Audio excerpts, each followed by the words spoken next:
single day, I'm gonna make something great. That's my way. Every single day, I'm gonna make.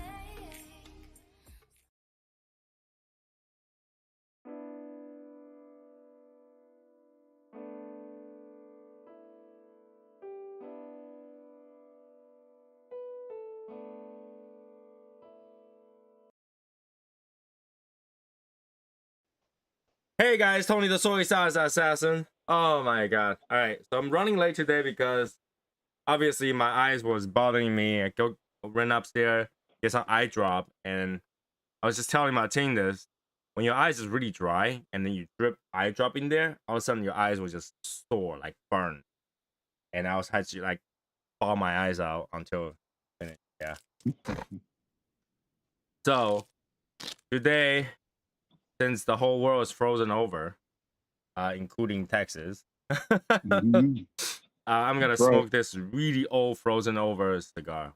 When I'm saying frozen over means like I literally completely forgot about I even have this cigar. So this is the PDR 1878 Cubano Especial. There you go. Okay. So got a little pigtail in there, and most likely this thing's gonna explode when I cut it. So I had this for 3-4 years now. Yeah, I was gonna say it's been a while since I smoked one of those. Yeah, I had it for a while. Just in case, decut, so it leave me a little bit of cap. Your eyes okay? Oh my god. Light it up really quick. Light it up.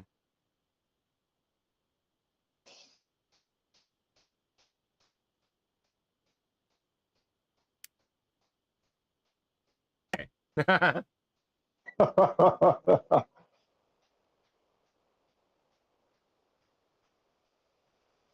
At least he's a little bit.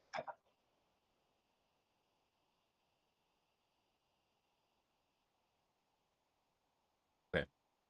It tastes like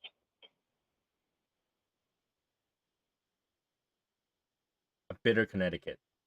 That's all I can describe it. Bitter Connecticut. Okay. There he is. There he is. It's Jeffrey. Yo. What's going on? What's going on? Can't hear you, Innocent. Oh shit. Can you hear me now? Oh yeah, of course. If you pull the microphone in front of you, that would really help. Yeah, I know. Oh. So I don't know what you guys talking about. I was trying to fix the camera before, but is it really like that right now in Dallas right now, Martine? Where Yeah, people, it is. that'll make you think I'm joking? Bro. They had a sleet and now they're like below freezing. Okay, look. You don't fucking believe me. Let me just show you. That is so wild. Okay, so it's kind of melting. Yeah. We've got ice on the damn ground, and it's gonna refreeze tonight. Look at that. That's like, that's like Asian guy trying to grow a beer, okay? That like the craziest part about it is the second you guys get like any amount of snow, all hell breaks loose down in Texas. Yep. It makes no sense. That's not a lot. That is not a lot of snow. It's just ice. It's all ice. Yeah, and, that you see in New York City all the time. Yeah. Well, you got to remember, we have all-season tires on our cars all year round. We don't have winter tires. We don't ever use winter tires. Yeah, but there are, a sleet and snow all-season tire. There are like that kind of, all-season tire were around is like okay. There is no tire in the world runs on ice. Okay, it doesn't matter. I mean, you can get the ones that have the studs on them, and they're better. Well, yeah, but they don't run on ice. I think the problem down there too, man, is that y'all want to drive 75 miles per hour no matter what. Exactly. Like in that right there, you got to drive like 30 miles per hour in that shit. So today, I was on my way to work, and then I got a text saying, "Hey, we're closed." I'm like, fuck, I'm already halfway there. So me being halfway there, I'm going about 15 miles an hour because anything more than that, my car just, the back end Right. just swings out. So I'm driving, and I'm like, okay, how can I get to where I need to go faster? So, so I was like, fuck, okay, I got to take the major roads. So the major roads, I'm going down, and then I'm like, oh, cool, service road. So I go on the service road. The service road is even fucking frozen over.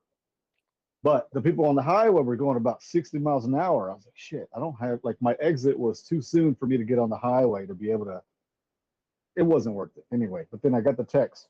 I'm like, fuck, I'm already halfway there. So I ended up just busting a Yui underneath the bridge. I was like, oh, there's a Walmart. Let's go see what's in Walmart. Mm-hmm. So I went in, just bought some stuff, bought some like pastas and stuff. And then since my kids were off, came home, made a big ass pot of food, thinking, okay, this is gonna last. Even with the kids eating, it's gonna last me at least half of it, so I can have tomorrow. Fuck no. These kids ate it all. Wow. All of it. I'm like, God damn, man, these boys, Growing boys. fucking, Growing boy had to they eat. will eat me out of a home if I let them. But Yo, it was a big pot. They ate it. It's all good. Better yo- they eat it than not eat it at all. Mm-hmm. pre-inflation, like I was paying like $200 a week for groceries for my two knuckleheads. $20 a week. $200 a week. Oh, $200 a week. Okay, that makes Hey, more sense. I pay Yeah. $600 a week just between me and my wife. Well, that's because that's actually getting Wagyu. It's different. No. Just regular stuff. We just buy everything. Every time we go to grocery shopping, there's that. You know, I'm buying government cheese and shit like that. You know, Right? yeah. Anything on Wick? The problem is, I always tell myself, it's not to do grocery shopping when you're hungry. Right. Mhm. Because when you're pushing the shopping cart and you look at everything, it's like, Mm-hmm. and then when you go to the cheese aisle, those specialty cheese, now you're really getting into trouble, right? You're like, ah, that looks pretty good. And I want to just grab one of these, and then it's like, oh, it's not that bad. Put it down there, put it down. And then when you go to the checkout, the $20, the $35, the $10. What, Yeah. for fucking cheese? Okay, fine. Yep. But I'm paying fucking $200 at Aldi's. That like because Aldi's that's my store. Love me fucking Aldi's. Love me some Aldi's. And Expensive. yeah, I'm Did you buy paying- nuts there? What happened? Did you buy nuts there? If my son wants, if they want peanuts, I buy peanuts there too. So, Woo! oh, fuck, go to hell, Tony.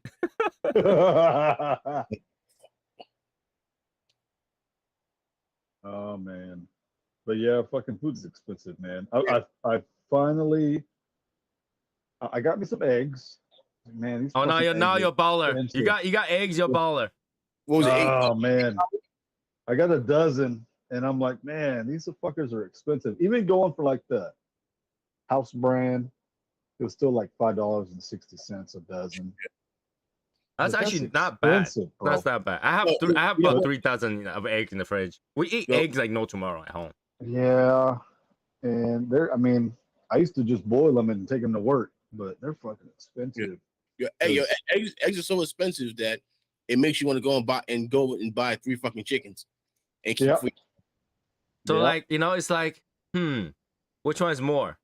3 pieces of toilet paper or 1 egg? Mhm. Yeah. This cigar sucks. So what are you smoking? The PDR 1878. Okay. Yeah, I'm smoking the Lasagna 10. Like this Well, is like in the bottom of my humidor that's just taking a spot. And I figure, you know what? Might as well smoke it. But this Yeah. cigar really does suck. It sucks so much. I don't even want to give it to people. I believe it. Yeah. I believe it. I still have 4 boxes in there that I 4 got a really boxes of good deal on. PDRs? Wow. I got a really, really good deal on. I think they were like $20 a box. And they're in there, but I smoke them every once in a while. They don't smoke right. Ever. Yeah. It's Where pretty the fuck- funny right now. You get $20 a box. So, but damn. This Yeah. thing, I feel like. Okay. Yeah, Val put me on to a website, and I got 20 Oliva Master Blends for $85. Oh, that's not bad. Okay. That's Was not it bad at all. cigar.com or Yes, what's that? Cigar Page. Cigar Page. Yeah. And so, but I got them in Churchill size. Not bad. Something wrong with that. Nah, not at all. Yeah, those master blends are expensive, whatever size you get. Yeah. How many did you get? 20 for 85. 20 for dang. Yeah, I think they're about anywhere between 10 to $15 a piece. Mm-hmm. About $15 a piece. So, over here. so do you know Rob from Should I Smoke This? You ever heard of his page? The guy that has know. diabetes? I know No. of him. Yeah. So me and him were talking the other day because he goes to Sanji's. That's his spot. I had no idea. And then my boy was like, yo, I'm like, all right, whatever. So we were talking. I was like, and I was talking to Val about how much Ligas cost by him. He said a Liga, well, no, actually not even Liga, Undercrown is like $19 by him. Undercrown 10 is like $19 by him. Fuck. Yeah. I was like, no, that shit would stay right fucking there. Like, to me, the Undercrown 10 is like a $10, $12 stick. And then on top of that, they raise their prices again. So like last year, the first bump was like $1.35. Was what they went up. Then they went up again. I think they went up like a quarter. Then they went up like 35 cents. So in total, all last year they went up like $2.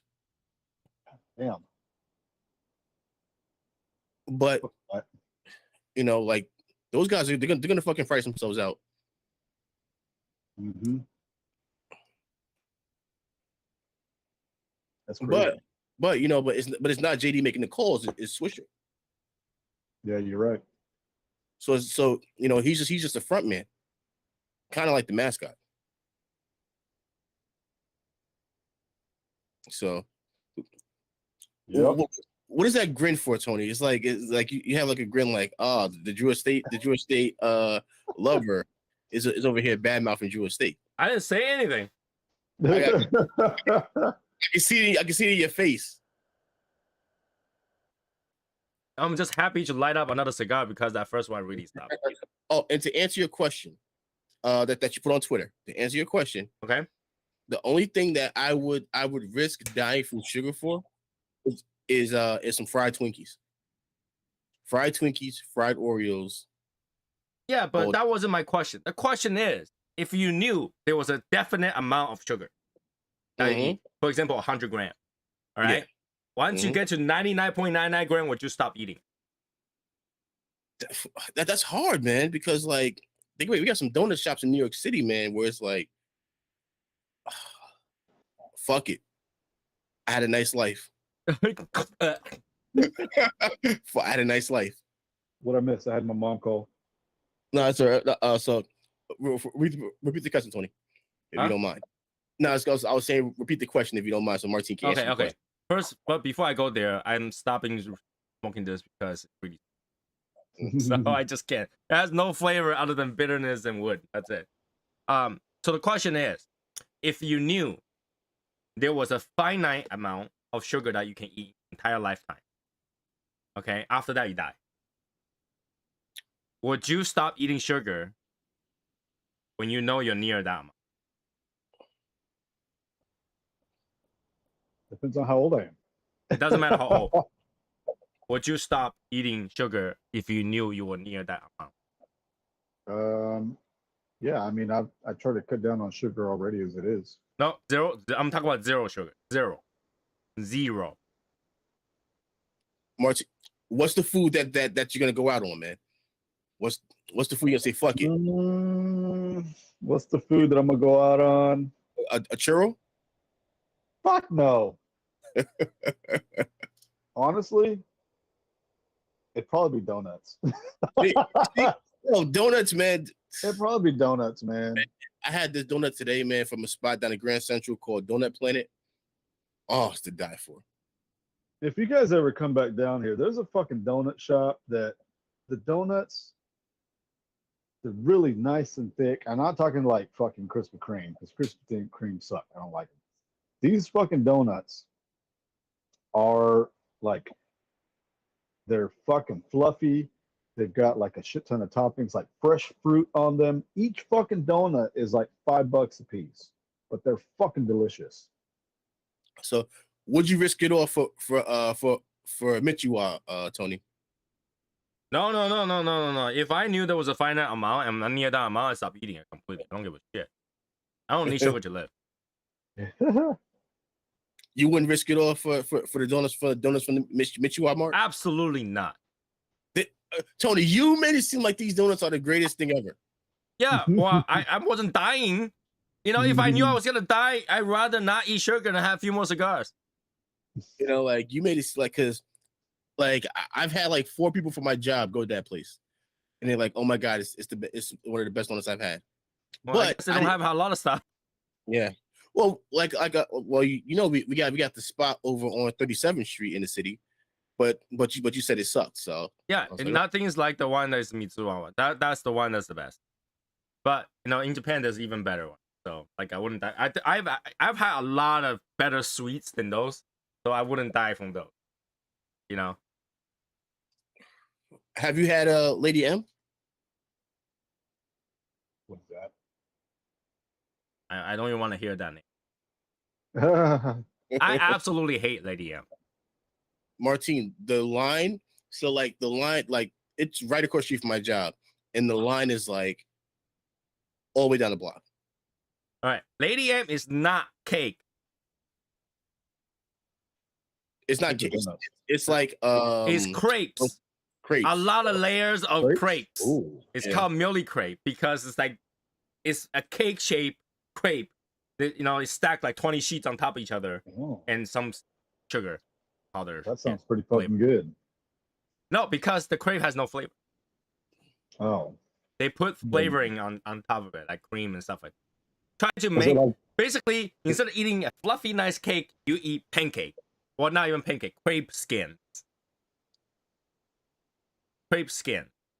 All right, once in a while they do have some cake, but they will rape you on the price, man. Mm-hmm. It's like $10 a slice. Yeah. Over crepe. Now, my wife likes to eat it. I absolutely don't like it. So, if I want to do crepe, I'll just eat crepe. I don't need to eat 20 crepe at the same time. True. And that's what it is. I remember the first time I had them, I didn't know what it was, but somebody gave me one. It was blueberry. She was fucking delicious. Oh yeah, crepes are great. You know what? Like it's this other Japanese place. So it has to be a chain because so what they do is they have like the rolled ice cream where they roll the ice cream, but they make it and it's like, but they use like a crepe cone. And then they put like your toppings, like apple, whatever. Oh, that place is like rocking. Well, there's a few different kinds. Okay, one is the one that they put on this ice platter. Yeah, and then they shave it as if it was anything different. You think that you're getting a lot, but you're getting 1 cup of milk, frozen. All right, you might as well get shake.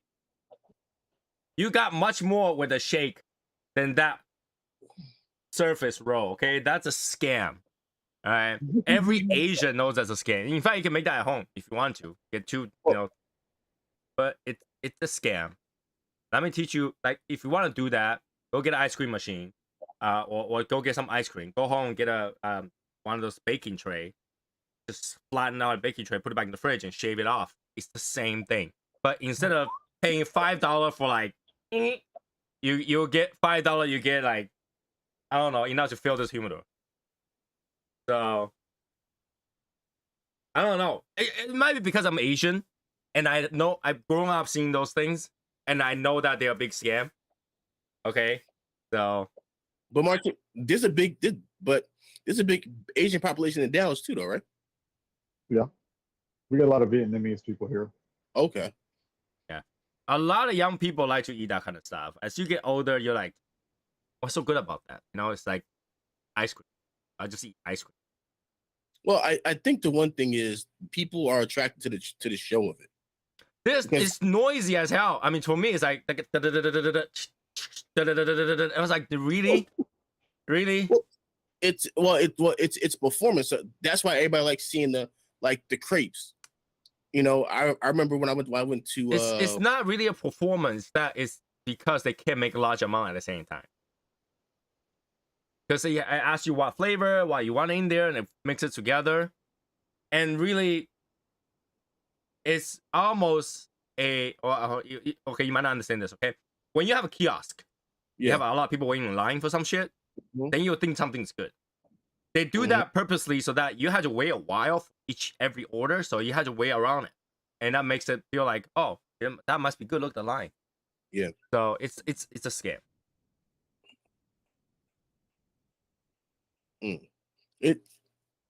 And by the way, we sell those in Asia in the night market. That thing will probably cost you $1. Wow. For a serving, that will fill this mug all the way to the top. Over here, it's like $6-7 for a serving. That was. All right, so here's my question to you. So if Martine was going to Manhattan, and he's like, yo, Tony, I need a couple of Asian places to go to that's affordable, where would you send them? Or drive down to Flushing, man. Drive down to Flushing. Downtown. Queens has all of like the banging Asian. It's insane. So on my Instagram, like I got all these like New York restaurants. Flushing's got the best bang for your buck. Well, best bang for your buck. It's like all the top Asian spots are in Flushing. Like they got this one spot that's in that's in a grocery store that's supposed to have like the best fried chicken, Korean style fried chicken. Just send Martin to Flushing. Just go through that Chinatown. Everything that you see, just buy one. You'll be fine. I can't lie to you, man. I hate Queens. Sorry, Brian. You know, I don't like to travel to Flushing. I just stay around Manhattan because as good as Flushing's food is, it's a mess over there. Dangerous is mess. No, but here's the thing, Mark. Queens is the most confusing place in the fucking world. Queens is confusing as fuck. It's like it'll be like 42nd Avenue and 100th Street. And then it's like then you'll go like over like a few blocks down or to the next part of Queens. And it's like, okay, well, it's another 100th and like 42nd Avenue. So you're always like, I'm always getting lost in Queens. Innocent. Try to go to any other state other than New York. We don't have numbers on our streets. Okay? Very true. Very true. Well, I would say this, like, Philly and DC they got letters like Avenue Q and shit like that. Yeah, and that's even more confusing than anything. Dude, just remember the road sign, okay? Every city has a main street and school street. Remember those two, you'll find everything. Well, here's the problem with New York is like every city's like a main street. Yeah, pretty much. This is why Google Map does a lot of work. You need Google Map. Yep. Anytime I go anywhere I don't know, I'll use Google Maps. And I'll be using Google Map when we go to Manhattan. I finally booked my flight to Manhattan to Miami. Nice. Okay. I need to book mine. It was like the worst experience ever. To book your flight? I tried to book 2 first class flights because my wife's going, so I had to get first class. Oh, sweet. Oh. And I have enough flight points to book 1.5 or something like that. So if I do split, I can book one ticket with just my mileage and one ticket with just cash. Right? It won't let me book it together. That's weird. So you're gonna be sitting in one, and then she's gonna be sitting in one. No, and no, then no. another They one? won't let me book in one transaction. Oh, So I called my the customer service, and they were like, "Oh, blah blah blah. I don't think so. Blah blah blah." And then like, "Oh, it depends what you can book, what you cannot book." Okay, fine. Look it up. I want first class, Miami this time, 2 seats. And then she looked it up. She said, "Oh, it looks like you have enough mileage for 2 tickets." I was like, "There's no way." But yeah, you know, what are the seats? And she's like, "Oh, it's only for main cabin." I was like, "Are you not listening to me? I cannot do main cabin. My wife's on board." Right? Like that's like it'll be like she'll be like, nope, okay, so I'll do first class and you can get your free Right. ticket in cabin. You can sit back there. Right. No, I can afford it. It's not the problem with affording it. I was like, I just need to book it together. Oh yeah, I So- gotta do two separate transactions. Like, well, then why am I wasting my time talking to you?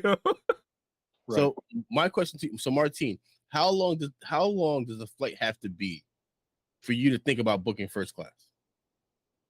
I mean, I've never had a book first class, so I mean, the longest I've ever flown was to California, and I think, well, oh, okay.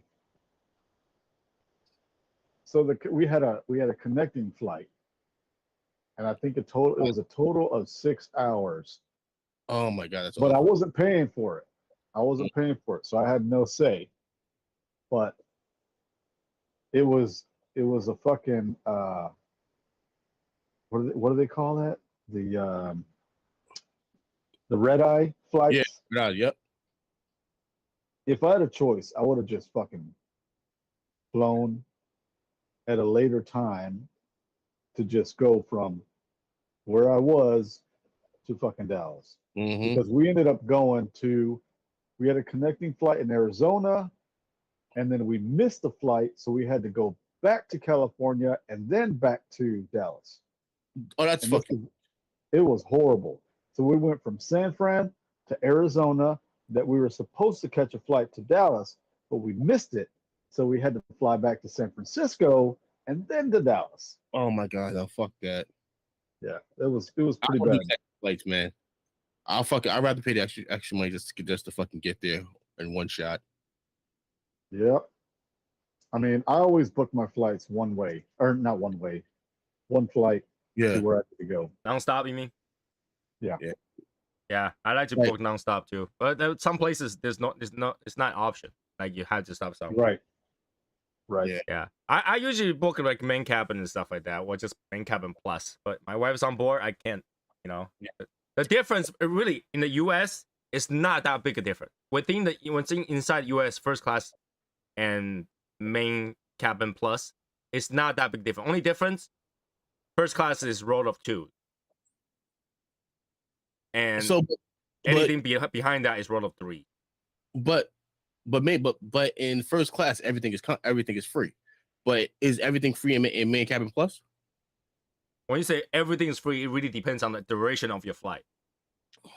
Because if your flight includes lunch, majority of flight will include lunch. So it's not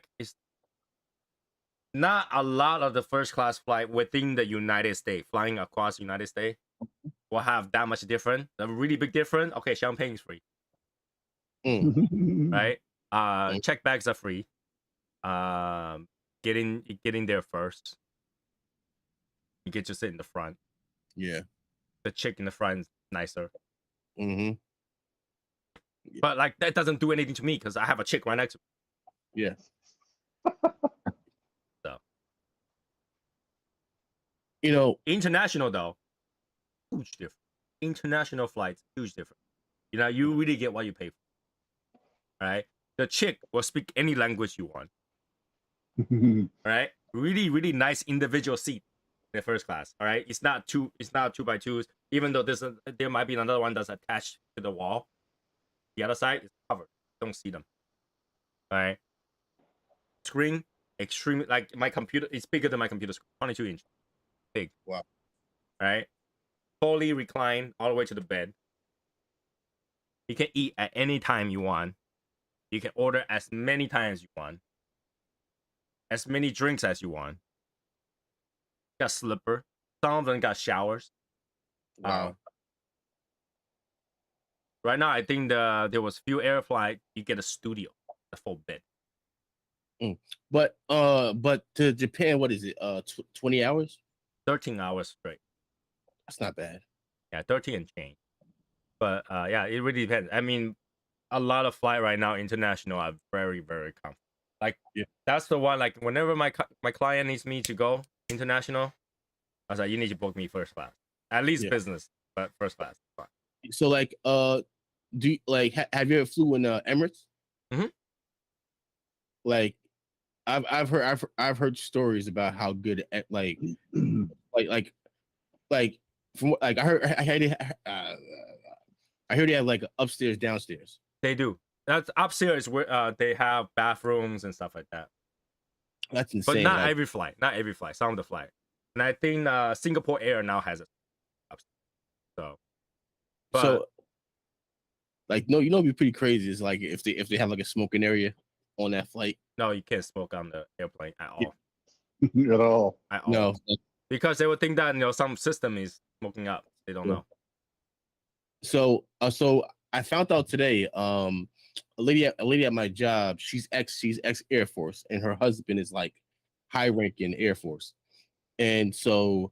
She was telling me about turbulence. Like, she was like, oh, no, she's like, you can see turbulence before you hit it. Yeah, on your map, yeah. No, like you can literally like when you're flying. So that's why they try to fly around it, which is kind of crazy. Well, and then she said that now, like airlines are so desperate that they're actually hiring kids out of high school, and they put them in flight school for a year and a half. Yeah, because. Okay, newbie pilot don't make a lot of money. Don't want to do. Yeah. Right? It's a long hour job. It's really tiring. You're getting a lot of radiation in your body, and that you actually don't feel that good after a certain amount of time. You age a lot faster. You get all the chicks that you want, but that's all you get. So what's the best candidate? Young people. Mm-hmm. Right? So like, okay. It's an insider well-known rule is that if you fly international, the pilot gets to choose which chick to bring with them to the hotel. Oh, wow. Yeah. And a lot of chicks actually prefer to do that. Number one, they get preferential treatment. Some of them get paid. And they much rather stay in the suites that the pilot is staying rather than whatever they had to pay their own to stay. So, happens. I know that there are... didn't even give out that.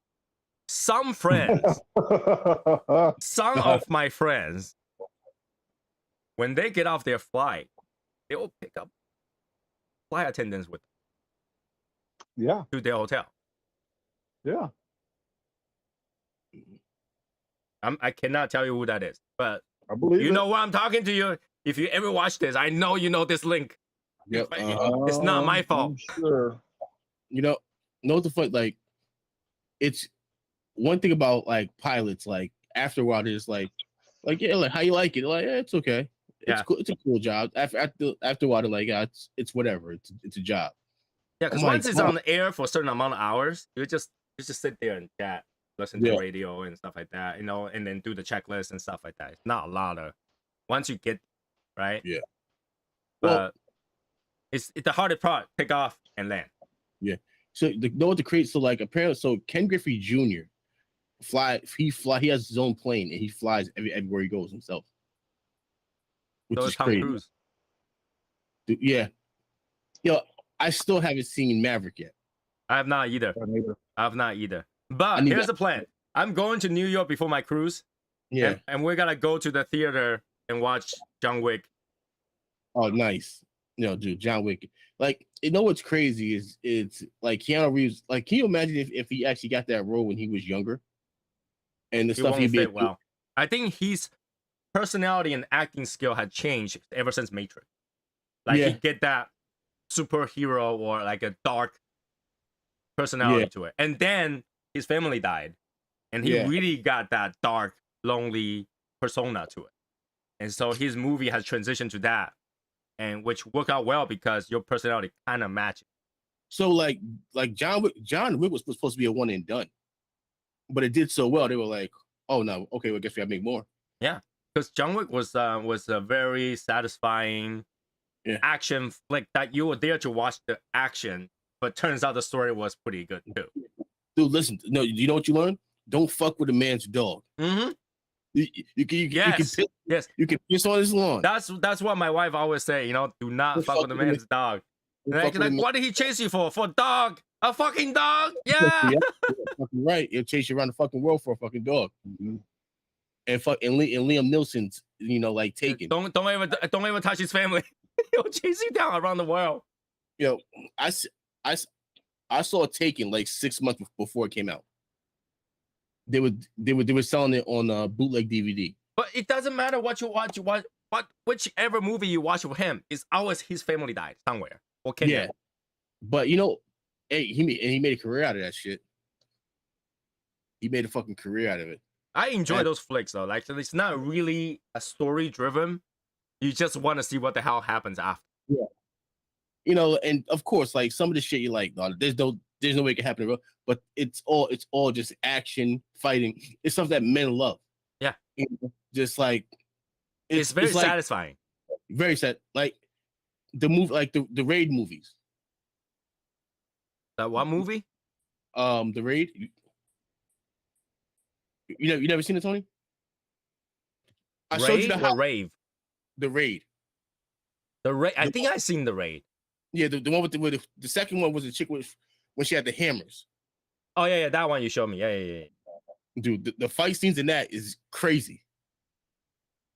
It's a little too over choreographed, but it's fucking legit. If I'm in that situation and I know there's a girl that goes around axing people, and hammer, and I will bring my gun with me, right? So you know what? I would say this after seeing that movie, like the hammer is like one of the deadliest weapons you can actually fucking have. No, like actually golf club. Well, that too. No, golf club is actually rated the most dangerous hand weapon in the world. Wow. Oh, poor Tiger Woods. No, because like you can you try to use a hammer, try to destroy a car. You know how long it would take? Oh, forever, probably. If you use a golf club iron, you can destroy a car really fast. So you guys remember when Tiger Woods got caught cheating and his wife attacked him with it. Chased him with it. He went off the road. Yeah, he fucking chased him with the golf club. She actually caught his ass a couple times with the golf club, but then destroyed the car. If you're gonna have multiple women and everything, make sure you don't keep weapons in the house. Well, it's not even that, man. Like you gotta know, like these, like don't have your bitches call your house, dude. Like they have to know their role. What? It's not like they don't know what that's happened. They just don't want it to be shoved to their face. You know what? But that's what any famous person because it's like it's so much being thrown at them. Like you're expecting to turn down every chick that goes in and throws it at them. Like that's like being married to an NBA player. Don't show it in front of their face. You'll be fine. And they know that's what's going on when you're traveling. Okay. And the thing too is like, so they have a day off in between each game. So while they're in the city, like, well, they're not supposed to be fucking around. Well, think about like you see a fucking 6'9" fucking guy walking around. You go, like he's still like I guess like a sore thumb. Like I remember I seen like at the hotel we had what's his fucking name? Serge Ibaka. And one guy at my job, he's like 6'5", 6'6". And he comes off the elevator. And I go, yo, who the fuck was that next to you? He goes, I don't know. I go downstairs to check with the front desk. They go, oh, that was Serge Ibaka. He was towering over the guy. Okay, so I used to live in Waltham with my wife. Yeah. And that's where Celtics train. So we have a lot of Celtics that live. Yeah. First time I see Garnett, dude, he had to like duck through the freaking door. Insane. It's insane. Like, I seen Orlando Pace one time. He's an offensive lineman for Hall of Fame offensive lineman. He's 6'8", He's the biggest human being I've ever seen. He was humongous. And I'm like, I recognize that fucking guy. And I'm like, and I go, that's Orlando Pace. Fucking, and I'm like, yo, Mike, that was Orlando Pace, right? It's like, yeah, he's here for 3 nights. So imagine Kevin Hart seeing Yao Ming. Oh no, so you didn't see the picture of Kevin Hart? Yeah, Yao Ming and then Shaq or something like that. No, it was Kevin Hart and Joel Embiid, and he was up to Embiid's hip, like because Embiid is like 7'2". He was like near his hip. I think I saw a picture of Kevin Hart and then have Shaq and then have Yao Ming. Yao Ming is the tallest one. Shaq is pretty tall, and then you had to move the picture down to see Kevin. Wow. Oh, so you know the Chinese military took 90% of Yao Ming's pay. Of course. You want to go work international, you better pay back. That's crazy. So he only made money off of endorsements. He have no choice, because if he says no, his visa will get revoked. Wow. So the new kid Otani, do they do that in Japan too, or it's only with the Chinese government? It's just Chinese. Chinese, like, if you are going to play for any international team, whatever, majority of your income has to be paid back as a tax, and that goes to obviously their military, the government, and stuff like that. Because if you say no, well, okay, we just won't let you go. You can't leave the country. I dare you not to come back. Your whole family is here for hostage. So. Dude, it was a great deal for the Rockets because they basically became the team in China, because every game that Yao Ming played when they negotiated his contract, every game was being played in China. Well, I mean, in the end, it was good. Yao Ming still make money, and Yao Ming don't have to live in China at that period of time. Yeah. I wonder if he went back to actually live in China or he's in China. People were kind of making fun of trying to interview him while he was trying to get the COVID test. It was funny. He's like, get away, because he's super fat. He's really fat, right?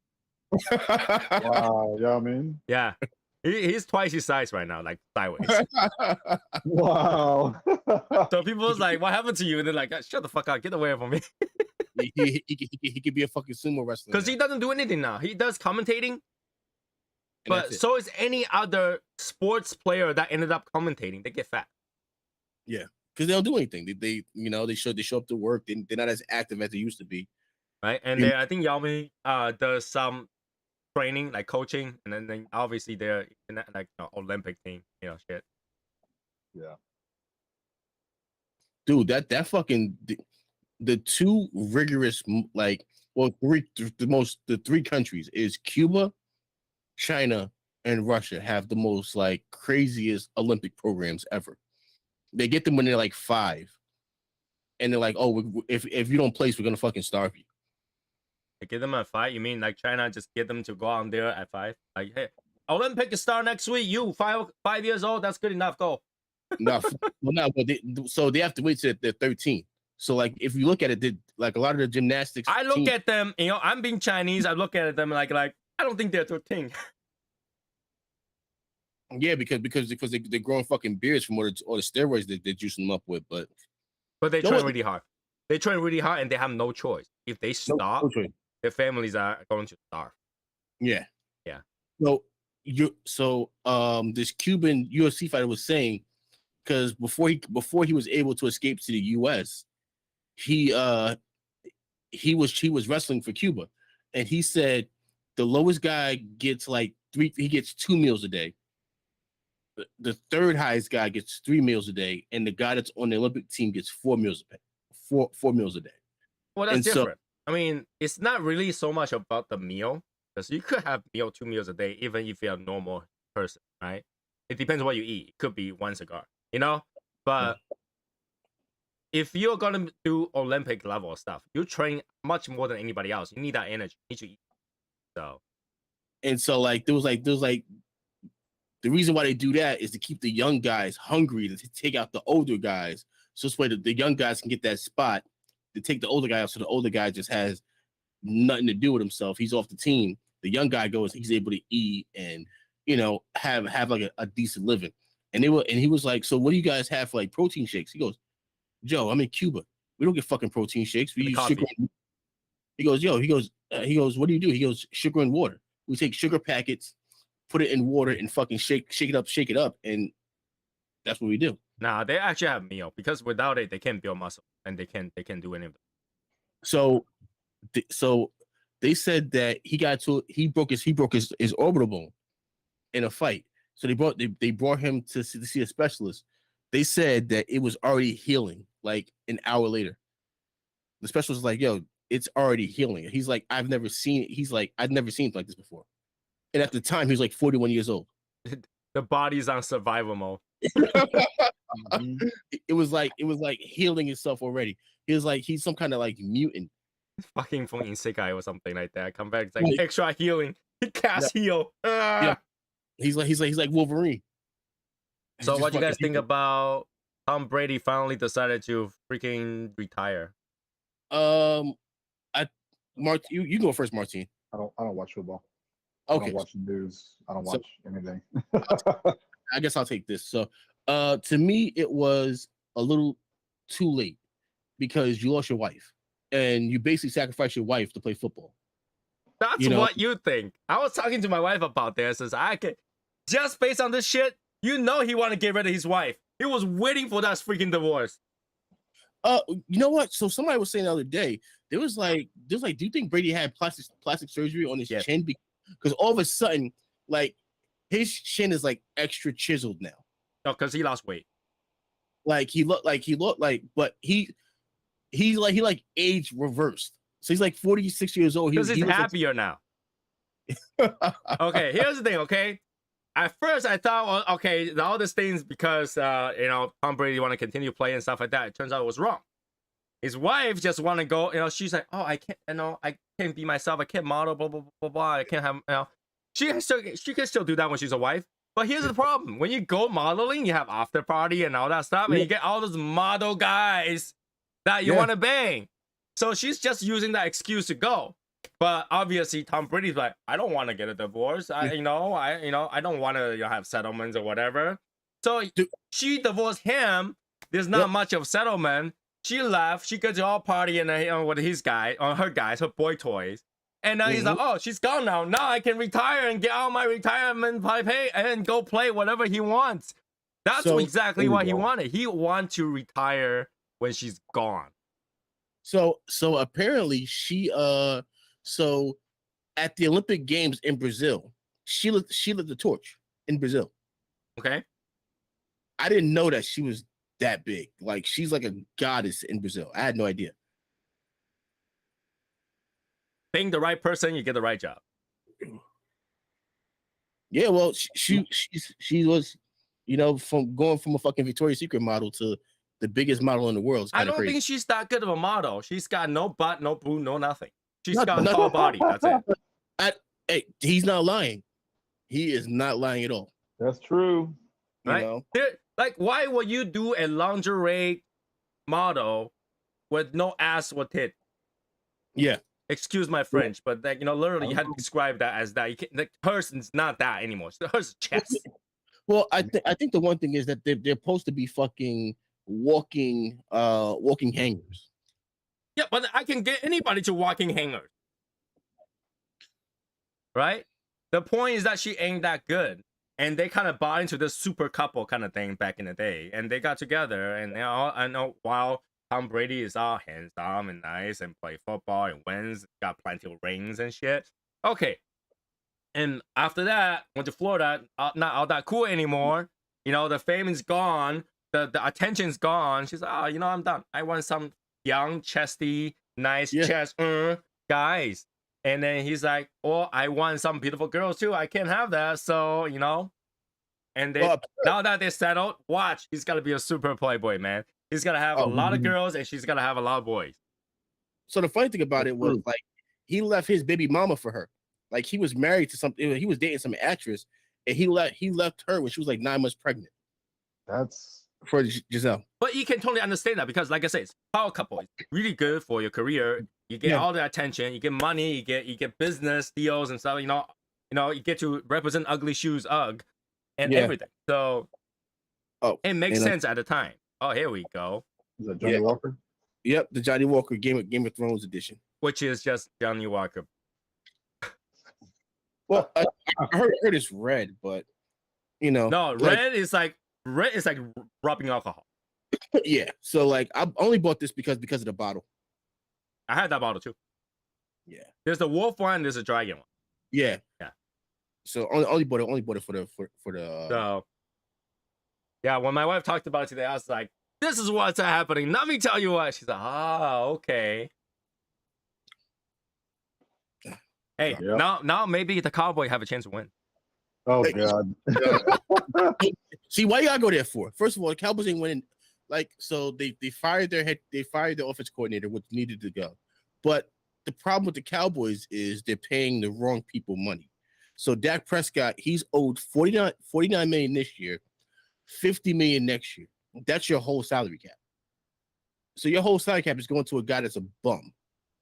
You know, my fat ass could have sat there and threw 2 interceptions. Well, You know, sometimes you got to get whatever you can get. You know, when you're drafting everything. Oh, so Super Bowl party at Tony's house? I don't watch Super Bowl at home. I watch the don't watch commercials. it. That's it. Yeah. Yeah. I don't really watch sport. Yeah. Like, I watch out of necessity. Okay, back in the day when I watched NBA, is because freaking teams in my building. I kind of have to watch it because like my neighbor will come in and we'll watch. And then when we're done, we walk downstairs. The Celtics will come home. We walk out from home. And, hey, yeah, like let's go party and stuff like that. Yeah. Okay. What's his name? Shit.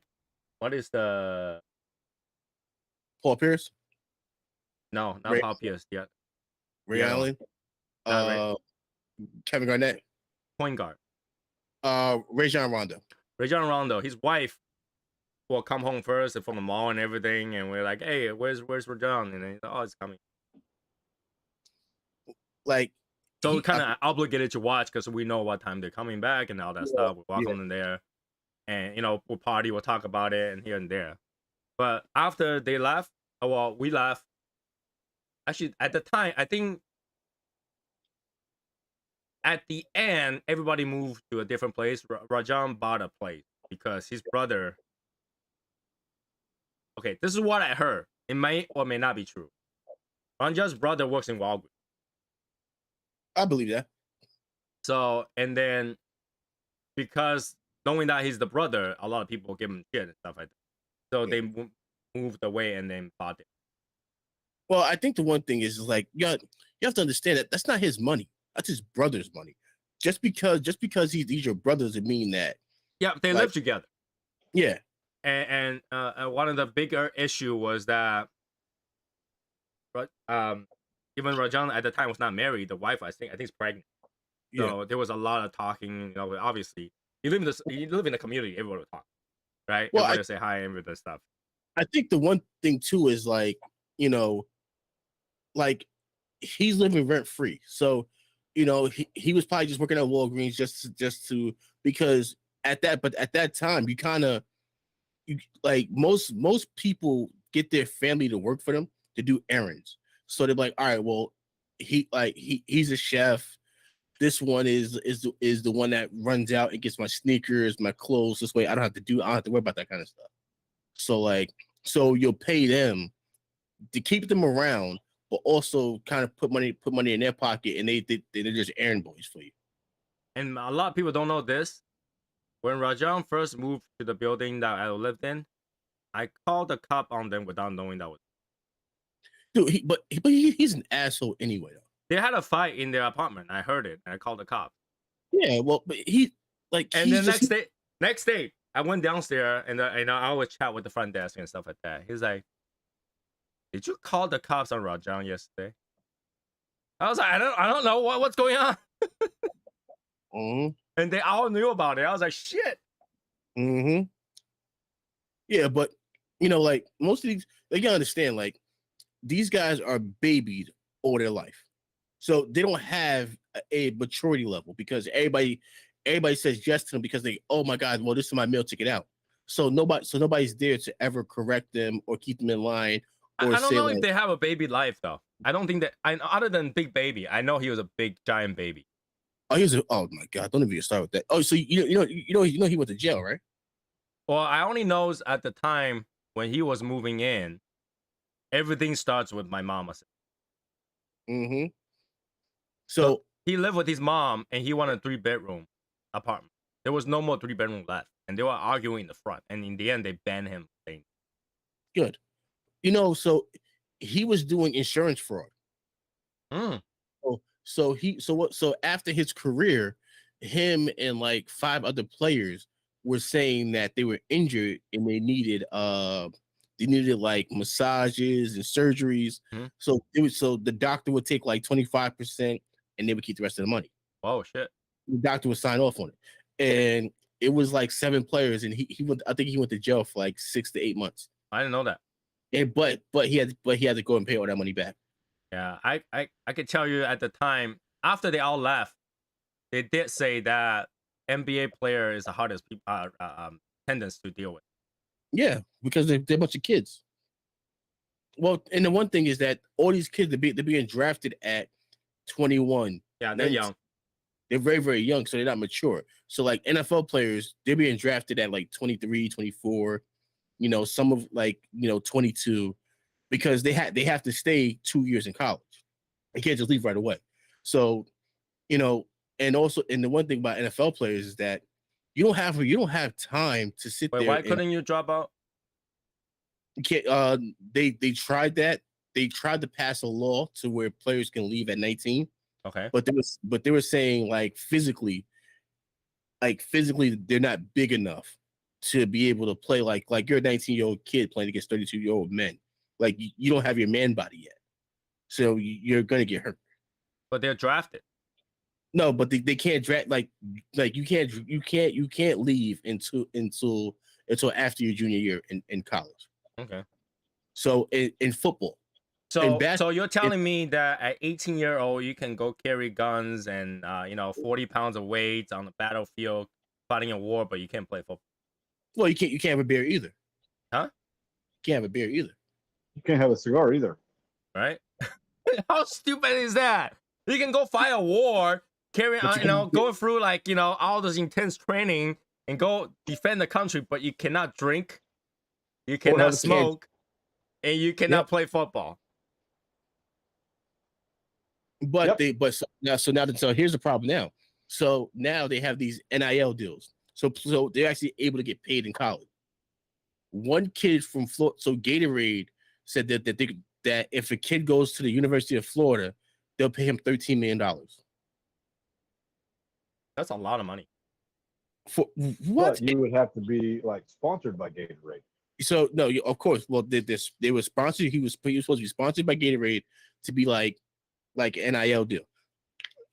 But something happened, and Gatorade was like, "No, we're not paying him fucking $13 million. He's not good enough to pay $13 million." But most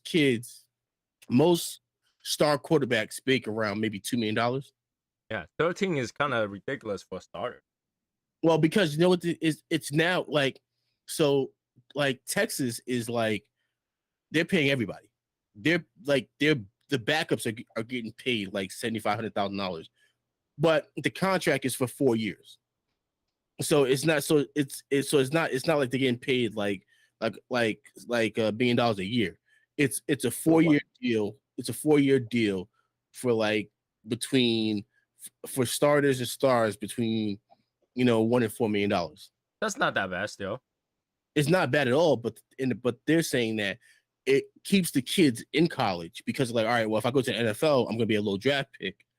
I'm gonna be a low draft pick, and I'm only gonna be getting paid, $450,000. So after the first round of the NFL draft, the pay goes down to, for a high second round draft pick, they're probably getting maybe $500,000 for the seat a year. So like it's like, all right, do I stay in college and make $1 million, or do I go to NFL and be a second round pick and get $500,000? So like a third, like the third and up, you're only getting $300,000 for the first 4 years of your contract. That's fine. You still get $4 million. Fine. Well, but you got to think about this. So think about the taxes. Doesn't matter because your accountant will hold it. When you have $1 million, it's better than 500,000 still pay tax. Yeah. I seen something yesterday where the starting running back for the Detroit Lions, he made 1.7 million. So after taxes, he went home with around 90,000. Well, 900,000. After he paid all his taxes, clean money, he made 900,000 in clean money. Fuck. Yeah. Have you guys done your tax yet? Talking about tax, have you guys done your tax yet? I have not done mine yet. I just got my W-2, so. Oh my god! I looked at my tax today. I was like, I don't want to see it. Well, Yeah. Yes. I end up owing every year. You end up owing every year. So far, in the last 20 years, I only got refund 2 years ago. So the funny thing was, so before, when I was working security, I would claim my oldest son. And I would get back like between 7,000. And once I started working for Hyatt, and I think I made my first year, I made like 40,000. And I go and I'm like, all right, well, I'm gonna get a nice chunk. I got back 1,200. I said, what the fuck happened? They said, oh, you have no charge to claim. No, I still had my son to claim. The thing was, I didn't qualify for the tax for the child credit. You have to make under 35,000 to qualify for the child credit.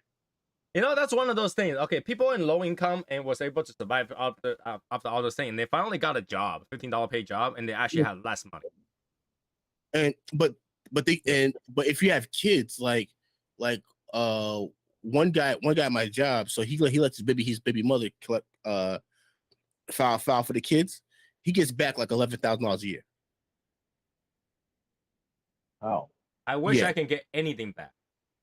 He has 4 kids, and I think she only made like 25,000. So you gotta understand, yeah. Yeah, I'm very. You live on $25,000 a year. Not him. His baby mother made that. I know. But you understand, he's making the same money I'm making. He was making like he's making over $100,000 a year with overtime, but she's only making 25. So instead of him filing for the kids, she files for the kids, and he just claims 0. Yeah, because it doesn't make sense for him to claim them, because you won't get any benefit for claiming. Yeah, but does that mean he paid less child support? No, well, no. That means you pay a hell of a lot more in child support. They take 18% of that. That's nothing. 18% is nothing for 4 kids. Oh no, that's so. Imagine having 4 different baby mothers. That's a body bag. That's a fucking body bag. So I got one. So and if they may take maybe 40% of your paycheck. Like if you have 4 baby mothers, you're paying 18. You're paying 18 for the first 2, and then I think 17 for the second 2, because they try to take it easier. Is it pre-tax or after tax? Pre-tax. Oh yeah, pre-tax. Oh, pre-tax is okay. Can you imagine, like, the Uncle Sam takes 30% out of you first, and then take another 40% out of you? Have nothing left. You will literally have nothing left. And what they do is they don't go by your paycheck; they go by your W-2. Right. So your gross. Yeah. So they go by your gross. So like they always say, like, if you're going to court for child support, like you have to find a way to kind of lower your income. Wasn't you able to deduct child support off your tax too? No, hell no. I think there is way to deduct child support. Nope. You're gonna pre-tax. Yep. Uncle Sam snap. Well, I don't have that issue, so you guys are the expert. Yeah. So do you know? Yeah. Do you know how much the U.S. government makes a year off of child support? I don't. That's the thing. I never look into it. They make about $7 billion a year off of child support. Because I wouldn't have that problem. They can have my W-2 all day long. My W-2 doesn't have anything on it in the U.S. Here's the thing you have to understand about child support. they don't release that money for 3 days. They hold that money for 3 days to collect interest on it. Yeah, but that's the thing. Government is not able to get anything out of me here. No one issue me a W-2. Yeah. So, so the government is so think about like $7 million, and whatever interest rate they have, or whatever bank they have, they're collecting interest off of that. So like they're making a killing off of the child support. I wonder if anybody does this. Is that start a corporation in Cayman Island, have the company pay the corporation? Yeah. Man, but that way you have zero. Well, you know what the thing is that they will hunt you down for child support. Like they can hunt you down, but if you have no job, that's percentage don't matter. So the worst thing you can do is say, I'm going to pay my child support out of pocket, because the problem with that is that let's just say you stop paying the state and you're giving her the money in cash. She can go back 4 years later and say, I haven't received a payment in 4 years. And you can say, you can say, look, cash, there's no receipt. Well, you're taking out the ATM. You can say, look, I've been taking it out. And they'll be like, that's a gift. No, when you take out an ATM, even if that, they don't know if that money goes to her. Yeah, so they'll go, oh well, it's a gift. You have her sign paperwork. I received child support X amount. Everything has to be in writing. Yeah. Get something in writing and have her fucking sign for it. Yeah. So it's a sick game. But I always write a check. Yeah, a fucking money order. Well, so apparently they're trying to make cards now. So they're trying to make cards that deposit into. Yeah, so that women can't use it for clothes, hair, nails. But if they take out cash out of it, you can't tell. We already got that. Yeah, so the courts know exactly where the money goes. So now if they withdraw, what if my kid needs a haircut? Now what? Well, that's different. Like a haircut, like you're pulling out $20. But if it's like if you're trying to swipe it at like a nail salon. No, like what if the hair salon needs cash? Well, that's different. Like they have to game beat, but you can't use it to swipe for those kind of things. You have to get cash for that kind of stuff. Yeah, so you are getting cash out of that car, right? Can you get cash out of that car? Yeah, you can get cash out the card. So then that's the same thing as if you're using cash. Well, I think the one other thing too is like they're trying to make it so this way it's like, all right, well, what are you using that whatever amount is for? Like I need document proof that you're using it for this right here. Okay, well how much does a haircut cost? Oh, well, haircut costs $40. Yeah, okay, so about food and stuff like that, you can't prove how much the food kids are eating. Well, here's the thing: like for food, you can always swipe the card for food. Yeah. So instead, you just use the entire card for I don't know, lobster and stuff like that. Nobody can tell. Well, so here in Texas, there are some places where you cannot use because the child support card, the funds are added to a prepaid card. Yep. There are some businesses here in the U.S. Here in Texas that do not allow prepaid cards for certain things. Like when I used to work for a rental car agency, you cannot use a prepaid card. You have to use either a debit card or a credit card. Right. And I had a lady come in and she said, I basically told her, I was like, I looked at the card. I knew what it was. I was like, I'm sorry, we can't use this card. Why not? It's a prepaid card. No, it's a debit card. It has funds going into it. I understand that, but it's a prepaid card. And then in the end, she kept going on and on. I was like, you cannot use your child support card to rent a car. I'm sorry. And then there were people in line because I fucking put her on blast. I was like, look, you're gonna fucking rent a car that's money that's given to you for your fucking children to rent a car? No, I'm not fucking doing that. I need to rent a car to drive my kids around. Nope, don't work like that. Nope. Right, my kids had the sports. I need to be a soccer mom. Spring break. It was doing spring break, and I said, no, I'm sorry, you cannot use your spring break. I need to take my kids to places, so I need to rent a car. I don't know. It's and like I said, I don't have that issue, so I'm not expert in that. I cannot literally don't have much input in it because I don't know. So Yeah. No, but so speaking of cars, so me and Martine was talking about cars the other day for like 15 minutes, Mhm. and so I think Martine is going to be buying a PS5. Are you? If I can afford it. If I can afford it. The new one's coming out. It's got to be a modular, so you can buy it with minimum system that will just play. So you will be able to do it. So Gran Turismo 7, Martine. Gran Yep. Turismo 7. Yep.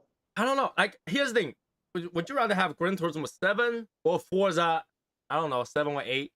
Oh No, no, I don't like the new Microsoft Forza- products. I just don't. Oh, But Forza looks better. Forza's a better Mm, game in general, honestly. Forza's but, graphic looks a lot better. but when it comes to the controller, I can never. I played fucking Xbox. I cannot get used to the fucking controller. You know, you can use PlayStation is PS5 controller on the simple. Xbox, right? No, I don't know that. So my boy, he actually went and spent $400 on the steering wheel. It's hell a lot different because you can do minor turns on a wheel, but you cannot Yeah. do that on your Yeah. joystick. So Like he was like it's like actual driving like a real car. Like when you My use friend has a rig. A but whole I can rig. tell you, here's a problem, okay? I have a couple steering wheels. Every system I buy a steering wheel. The thing is that it does not work with new system. Oh fuck. yeah. So I had to buy a brand new joystick for the PS5 because nothing else worked with the PS5. the funny thing is like if I ever hit the lottery, I would definitely buy like the rig where I have like the seat, the screen right in my face. It's expensive, bro. Yeah, well, it's like 10 G's for that. Well, I hate to tell you this, innocent. If you win the lottery, why don't you just buy the car and actually go to a racetrack? Right. No, well, It's a totally different experience. I understand it's a whole different experience, Bro, but hey, you could drive for fucking fast track racing. yeah, like for me, like I would use it to race online to try to like get into like the league. No. You want So- to get an actual car and go to the racetrack and literally drive a few laps and tell me that you don't want to do that forever if you had the money. I believe that. Nah, I believe that. It's an expensive fucking hobby. Let me say this. So we've got a driver who is 20, and he's been driving for about maybe 5 years now. He went through the driving school. He races for us. He has so on his off season when we're not racing, he's got a full fucking sim rig, and he's even asked like our team, hey, do you know of any games that I can get that have these racetracks so that I can prepare for this next coming season? And Yo, he'll have like all these fucking games that he'll download onto this fucking sim rig, and he'll fucking race them and have like a really good feel so that when he goes to the racetrack, he'll know the track and he'll know the car that he's going to be driving. So it's very similar to the way that the car is driving on the track. the only thing I don't know how to do is fucking is basically just tune the car up. I was telling Martine, the most important thing when you're fucking racing when you're playing race games online is the tuning. And that's which part Right. is not accurate because there are times on the racetrack where you want to tune the car down. Well, no, what I'm saying, but Exactly.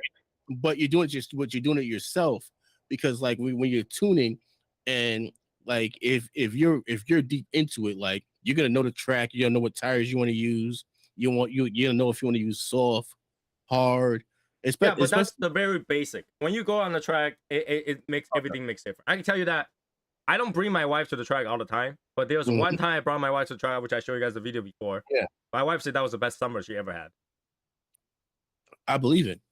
Dude, you know what? Because I play simulation game at home. Yeah. But when you're on the track, totally different story. She goes aggressive Totally. mode, foot to the freaking pedal and just go. You know, but isn't there like a track that's like an actual like NASCAR track where you're able to go like you're able to go like 175? But yeah, you could. But then again, unless you're really driving it, you're not gonna feel that G-force. It's not the same. Mm. Completely different. you can feel like it's fast, but when you're in the car, it doesn't feel It's like the way different. you're looking at the screen. Okay. Yeah. Oh, of Right. course. Well, the G-force Right. is everything because I don't understand how those guys are able to go fucking 190. But when you're driving like on a car, you can tell when tires are about to give up. But when you're driving a simulator, you can't tell. Of course not. Right. Right? And that makes a huge difference when you're driving like simulator versus real. Because in real, you can like, okay, the tire's about to give up. When you're driving a simulator, you can't tell that. And that feeling is completely disconnected. You can't tell anything. You're just moving. You're just moving. You're just, okay, left, turn right, turn left, turn right. It's totally different. And then, I mean, you have some sim rigs where actually you feel like the shaking of anytime you hit like the A bump or apex something. But and it's, you go even on that is turn. not that accurate. Because But like, it's, you don't feel the fucking G-force is pulling you over and you're like steering. and then also you It's just, can't it's tell. not Okay, 100%. so when you go on a track, some part is uneven. You'll actually pull your steering wheel, and you don't Mhm. feel that in a simulator. And Because there I'll are tell you parts this, where the and I car have lifts my- the ground, and then Yes. when it lands back on, your steering wheel jerks. That's Yeah. totally different too. So simulator is Exactly. missing a lot of things. You gotta get if you win the lottery, let's all go to racetrack and go. And obviously my team don't get to drive. He goes to the park. No. I've driven my car on the track, my Acura Integra, and it was completely different than a fucking game. Because when you're on the track, you're shifting, you're turning, you're fucking braking, you're going through the apex, you're having to fucking downshift, and then so when even downshifting feels different because you're having to fucking Clutch. brake, Yeah. clutch, downshift, gas it, let off the brake. There's so much going on that you have to basically go into that turn, and then you have to fucking speed back up to 100 miles an hour. Mm-hmm. It's adrenaline. It's like you're fucking up because you don't know the track. It's a lot of different things that are going on. And when he's talking about downshift, right? When you heel toe and you downshift, your car Right. jerks forward because all the G-force is pulling the opposite way. That makes you tell Right. you're able to step on the gas and go because you're feeling that car is moving a different, like the weight is being shifted. You can't do that in a simulator. Huge difference. Right. Huge difference. I mean, I drive But a car that's in one of those games, and driving in reality versus driving the game.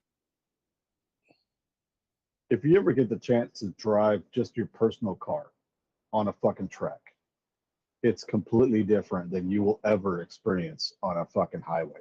Of course. Oh yeah. And this is it's exactly why we insane. went to the AMG Academy, because we get to drive the car we just bought, and we can Yeah. beat the shit out of it because BMW everything's has- insured. Mm-hmm. BMW has an academy too in North Carolina or South Carolina. They are expensive though. They're like $2,000 a person for a day. Yeah. It's fun though. I definitely recommend it. Oh yeah. But the fastest you were able to go is what 80, Tony? Because of the way the track was. Oh no, we go 100. Oh shit. But you will know, like you cannot actually go that fast in certain turns. There's no way. Mm-hmm. No. We Not went unless to a your car really is easy tuned track. for Lime it. Rock is a really easy track. The pros actually don't have to brake at all. Mm. Mhm. And we actually sit on the we actually get to sit a lap with the pros. The pro didn't even bother to lift. They just put the foot down and then just all the way. It was crazy. But then when You you're just let actually off the driving gas. it, You you let off kind of the like when gas you're and- doing the line, you have to slow down. They don't have to. Completely different. That's crazy. Like There you can was, literally feel like there- your back is being taped to the back when they're gassing, and then when the car lift, you actually felt it lift, and then like, oh my god, like time slows down. Oh my god. You see, like it's you see, also like different. your eyes. So what? What's that? No, I was saying you see a light flash before your eyes. Oh no, well they're good. They're good, but like it's so fast that it feels like once they get to the fifth gear, sixth gear, they just don't slow down anymore. They just go. They just go. And I'll say this: we had one of our, so we've got a truck driver who is part of our pit crew, and he said when he was in the car with one of our drivers who also works with me. Driving a car, you can feel which way you're going to go. So you know, your body knows which way you're going to go. But if you're a passenger and you take a couple laps with your driver, he said after about 3 laps, he opened the fucking door and threw up. Right. Because it's just, you don't You have get thrown control left of and your right. body. It's just going. It's just going whatever way that the driver is going. So it's Yeah. completely So when you're different than driving, you driving the brace car. for it. You brace before you turn. Yeah. And that minor Yeah. turns, they don't feel it. Like, you know, when you're going, your hand doesn't go straight. When you're driving, your hand doesn't. It goes left and right a little. Mhm. So when they're Right. adjusting, sometimes they go left, just to get the wheel to go. And the passenger goes. Yeah. That's crazy. Even with the bucket seat, that's with the bucket seat holding you together. Mm-hmm. Yep. And this is why my wife's car has bucket seat. My car is flat. If you just sit in my wife's car, you're like, Yep. Yeah, that's what happens when you sit in my wife's car. This is why I don't let my wife drive me. I will drive. I'll probably vomit. Like, Oh shit. Yeah. I get car sick. I really do. If anybody else is driving and they're driving aggressive, I get car sick.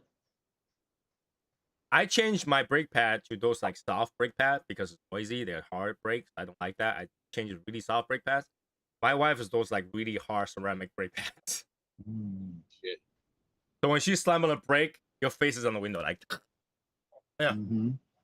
Yeah, I can't sit in her cars. I get scared. But And it's really funny because when I drive, my wife like, look, car stopping. I was like, yeah, I have like, 5 cars away from me, I'll be fine. But when my wife's driving, she's like, if the car in front slammed on the brake, she had to change lane because she will hit him. oh my god. So, Yeah. but she has the same car as you, right, Tony? She had the C43. I had the C63. I have a bigger engine, heavier. She had a Bigger smaller engine, engine, but yeah. lighter. But she's got 9 speed, 9 shift. Mine only have 6 or 7. So it makes a huge difference when she stops on the gas, go and then mine goes.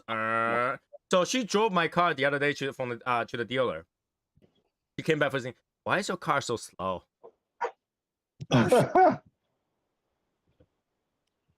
She literally came home and said, "Why is your car so slow?" Wow. I was like, "Yeah, it takes a little bit to get to 6th gear. It is a VA." Since Josh, What's going on, y'all? Where's Not Oprah? much, She's bro. not on today. Huh. Oprah's sitting by the fire getting warm somewhere.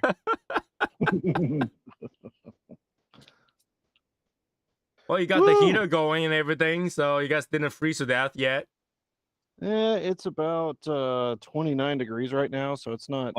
It's butt ass cold, but there's 0 wind right now. So because there's 0 wind, like the heater's perfect, and I got my other little heater right here. So Josh, every time you go out, I have to ask you a question. bootleg chocolate rum, Oh, chocolate whiskey. do what? It's chocolate whiskey. Chocolate whiskey. Interesting. Yeah. Interesting. Is it any good? Dude, See that one. it's amazing. So Josh, you already know what question I'm gonna ask. Might as well Don't even answer. ask. Don't even ask.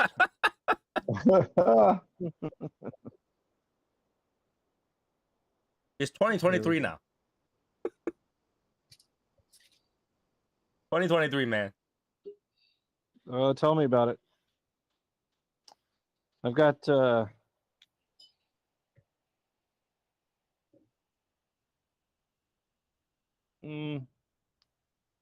no, I'll hold that information back. Yeah. Well, I know, shit. Joe. All right. Dude, the chocolate just jumps off of this. This is crazy. I know it's not the fucking chocolate rum. I was actually very tempted to drink chocolate rum. Very tempted. Like you don't taste any alcohol in this. You just taste chocolate with this. So you got gypped. You're buying alcohol, all you taste is scary. chocolate. Dude, That's scary. it's very scary, Martine. Very, very, and it's 60 proof alcohol.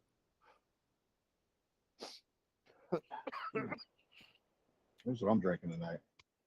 Nice. Elijah Craig. I didn't have any alcohol. I bought my bottle today. And I was like, you know what? I'm off. I'm gonna have a good night tonight. I'm gonna get me some Elijah Craig. And the bottle that I bought in Florida stayed in our truck. So I found a little cubby hole in our trailer, and I put it in there. So next time we go on our next trip, which will be Sebring, which is also in Florida, I'll have my little whiskey bottle I could take out and take to the hotel. So Josh, the other day I was my wife was watching your interview with Innocent, right? Yeah, And oh then my like a few days later, she asked like, so Josh kind of know what she's talking about. Block look like he kind of know what she's talking about. Innocent, not so much. What makes Josh look like he know what she's talking about? It's like because he's in one of those things that they go whiskey tasting all the time, right? Everybody get the taste a certain amount and then go there and drink all kind of whiskey, right? And people who hosted the thing. What kind of people are they that host that kind of? I mean, it's just Peter. Yeah, it's cigar people. Okay, so it's just average Joe, right? Average Joe. Yeah, yeah, just Okay. regular dudes. So when you put all those drinks together, everybody's simply in and all that stuff, right? Mhm. And everybody gotta say some things about the drink. I think that's how she asked. How do you know if somebody's legit? Like they know what they're talking. I mean, most of the people that go are fans of whiskey. So if they see a bottle that is like something you don't see every day, you're like, oh. But I don't know, they don't fucking boast about it if they don't know what they're talking about. So for that particular event, I mean, we know that everybody knows what they're talking about because they're all, I mean, we're all a pretty tight knit circle. But that's not the question. The question is, how do you know? If someone's full of shit. Not like that. That's not how she described it. She described that as Well, like, pretty much. a bunch of people are talking about this alcohol, and everybody said this alcohol is good, right? But how do you know that's legit good? I mean, it's all subjective, right? Right. And here's the thing, because you don't have a professional, guy there that says, you guys are all wrong. This thing is a piece of shit, How do you know, definitively, like, this one's good. Everybody should buy that one, kind of thing? Well, I can guarantee you the whiskeys that we had at that last whiskey tasting were all really good. But, it's just, I mean, it kind of goes back to what Innocent was talking about was, what kind of bottles can you get under $60? And you can get some stuff that's like $20. It's like freaking delicious and it's good. And the things for me that make a whiskey good is I like viscosity. I like layers of flavor. I'm a big But that's cherry. preference. You're talking about preference. She's talking about definitive. This thing is good shit. There is no definitive because it's all preference, right? So those bottles right there, right? Four Roses. Somebody might love the shit out of that Four Roses, but they might hate the Weller Antique. Okay. I mean, all right. Let me give you an example. All right. It's more, when you go to a wine tasting, they have this guy dressing suit. It says, "Ladies and gentlemen, this is a 1982, blah blah blah blah blah blah, and this thing is good because of that year, blah blah blah blah blah blah blah blah blah. This is the good shit, and this bottle is $500 million because of that." You got one of those guys. But whiskey tasting, you're not gonna get a guy says, "This thing is," you know what I mean? Like there's not that person. So I mean, I'm sorry. Go ahead. No, I was gonna say I went to a whiskey tasting, and a guy each bottle that he was pouring was like $500 and up, and he was explaining why, it was $500 and up. You know, like at the time, like I'm like, yo, it's just regular shit. You know, but he was saying like it's limited. You know, it's limited. This one's aged. This one, you know, like it's supposed to have like a certain type of spice to it, or a certain type of bite, or a heavy taste of vanilla, stuff like that. You know, so he's a guy. I think his name on Instagram is called Pure Malts, and so like he considered himself a whiskey connoisseur. But I also know a guy named Tom who is actually like one of the top 5 whiskey connoisseurs in the US. Hold on. Val, to answer your question, yeah, you're right, but like that makes me a preference. That's a preference for me. Does not make me an expert, right? She's asking, when you go to an event with a bunch of people tasting all these nice rare whiskey that you wouldn't otherwise go buy a bottle, you don't have that expert connoisseur to tell you what is so special about this bottle. Everybody just tasted and then all that stuff. At the end, you go home and say, I taste that bottle, that's really good, but you know nothing about it.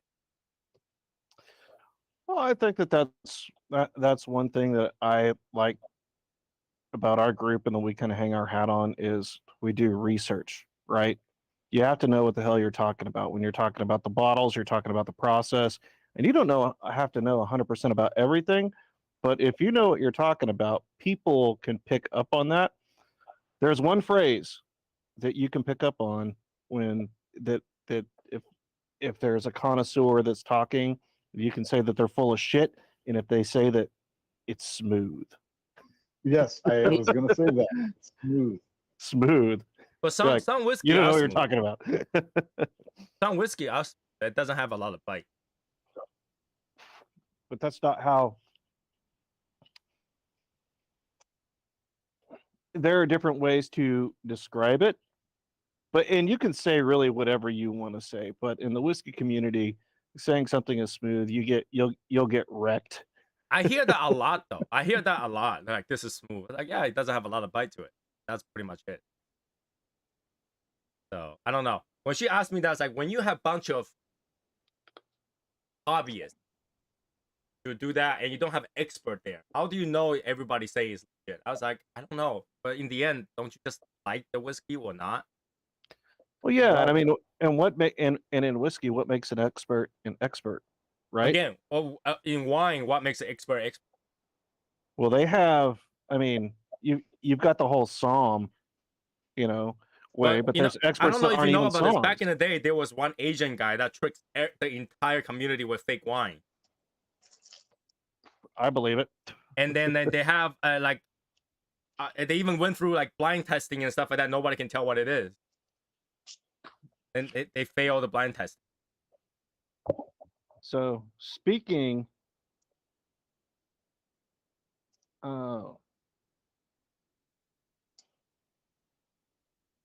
of that, so we cracked open. Can y'all see this? Not yet. Oh, here we go. What is that? It zoomed up. Okay. Can't really see now. You gotta lower the light. By the way, Val, to answer your question, my scam actually refunded my money. So, here we go. Still cannot read it. 1982. Yeah, it was unfortunately it was skunked, but we were snowed in. We're like, hey, let's open up something special. So every now and with those older bottles, specifically with wine, I mean, it's a crapshoot on what you're going to get. So especially when you get it from like the secondary market. So for somebody that doesn't know wine, when you say skunked, what do you mean by that? They didn't store it correctly. It went bad. Yeah. Okay. Oh, Typically okay. Usually it'll give itself away on the nose right away, and it'll smell like wet cardboard. But with this particular wine, it was interesting because the nose, this was a cab.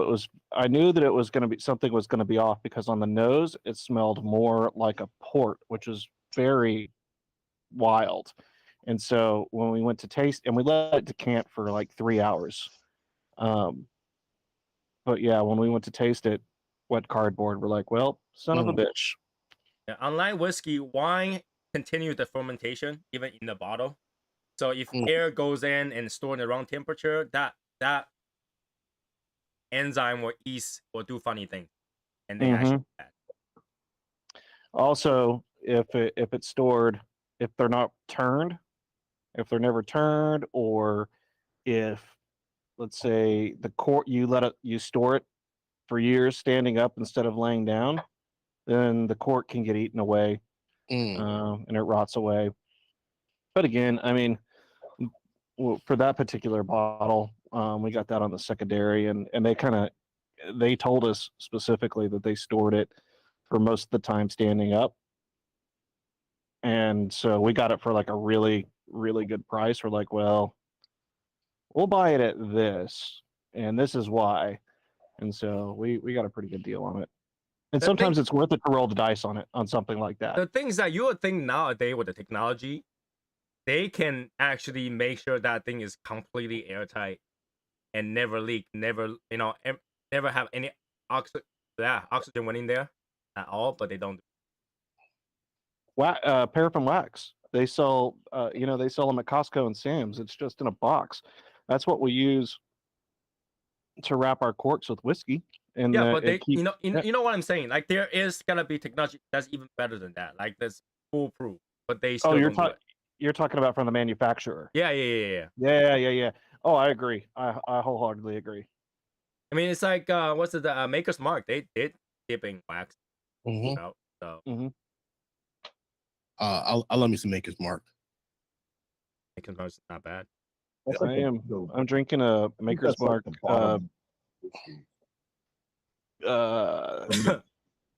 But somebody remind me, okay? Somebody remind me. Right before the Miami meet, I will bring over a Chinese wine for everybody to taste. Okay, I'll bring a bottle over.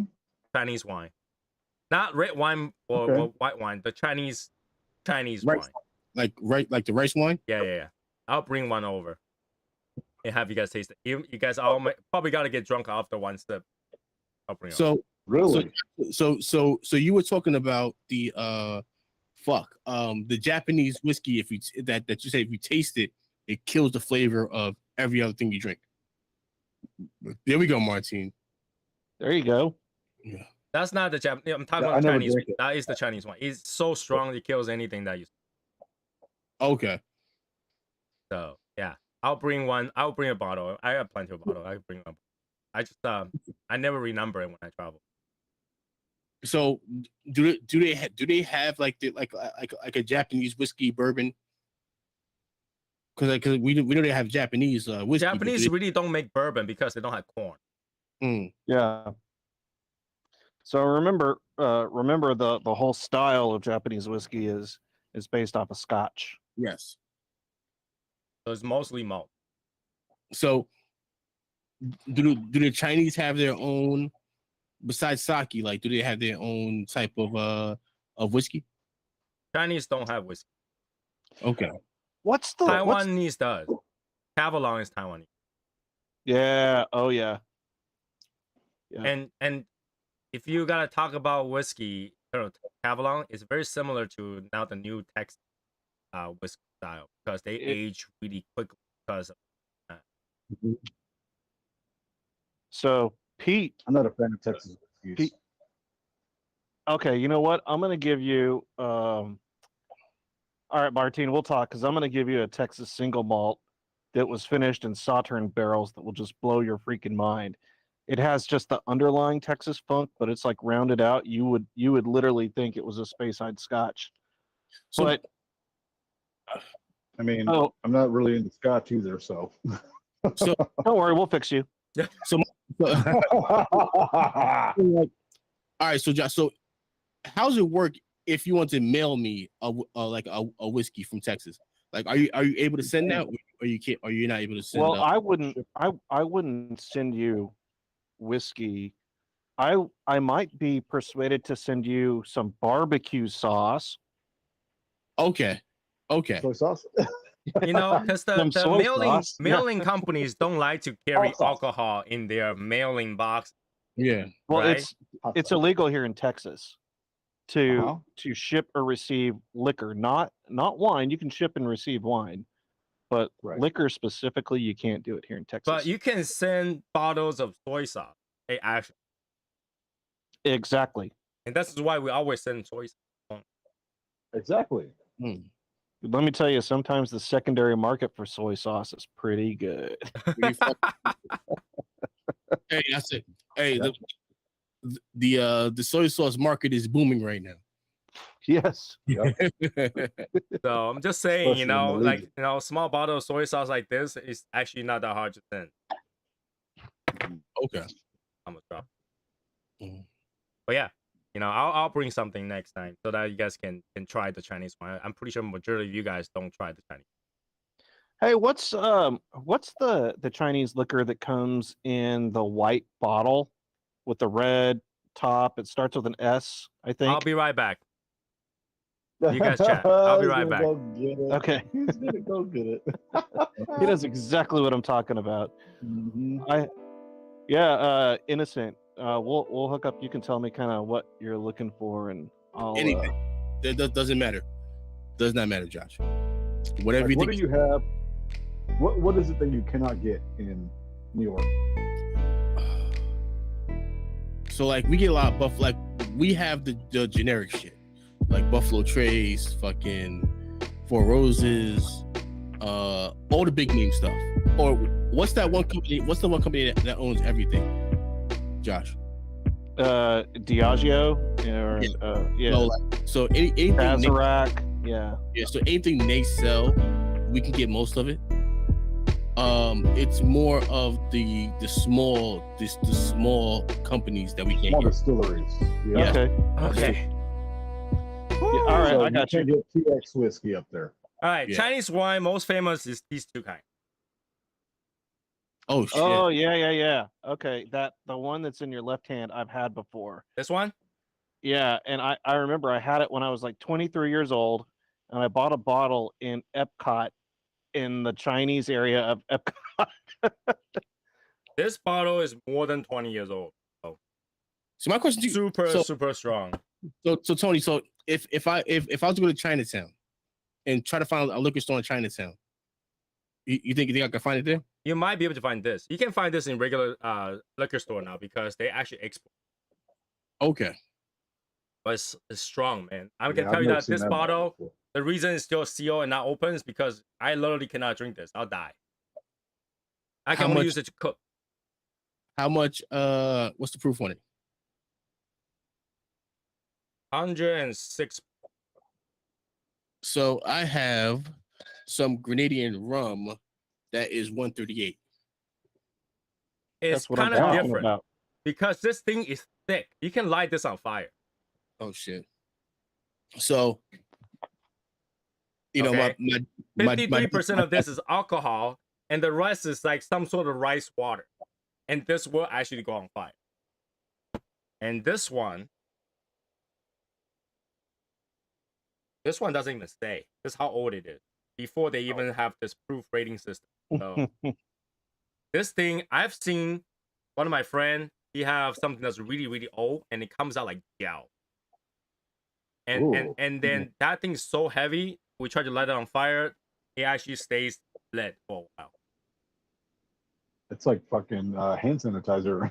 Yeah, but people drink this. And here's the problem though. Either you're really old man that likes this kind of alcohol because like, back in the day, they don't really water everything down. So they drink this. Or the old people try to abuse the younger people by giving them a shot of it, and they make you drink it. It literally burns your So yeah, and when I get this bottle, see how old this bottle is? This thing is like antique. How old it is. Wow. And I think it does continue to ferment. So this thing, Wow. it's not full anymore.